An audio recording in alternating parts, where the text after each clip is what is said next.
পুনর্বাসন করা এবং আমাদের যারা আহত বিপ্লবী আছে তাদের পুনর্বাসনের ব্যবস্থা করা।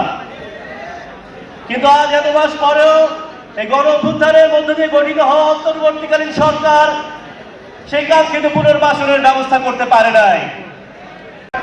আমি আপনাদেরকে আহ্বান জানাতে চাই, যেভাবে আপনারা জুলাই বিপ্লবে নেতৃত্ব দিয়েছেন সেভাবে ফ্যাসিবাদ এবং আওয়ামী লীগের বিরুদ্ধে বিচারেও আপনারা নেতৃত্ব দিন।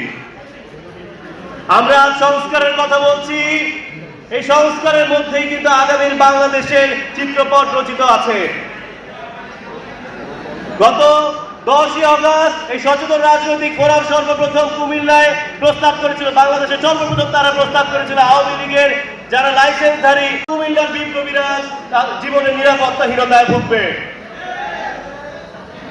আমরা যে সংস্কারের কথা বলছি সেই সংস্কার যদি বাস্তবায়িত না হয়, জাতীয় নাগরিক পার্টি যে মৌলিক সংস্কারের রূপরেখা জাতীয় ঐক্যমত্য কমিশনকে দিয়েছে, আমি আজকে মঞ্চে বিভিন্ন দলের নেতাকর্মীরা আছেন, সামনে বিপ্লবী জনগণ আছেন, তাদের সবার প্রতি উদাত্ত আহ্বান জানাচ্ছি এই সংস্কারগুলো বাস্তবায়ন করে চিরতরে বাংলাদেশের রাষ্ট্র কাঠামোর মধ্য থেকে আপনাদেরকে ফ্যাসিবাদকে নির্মূল করতে হবে।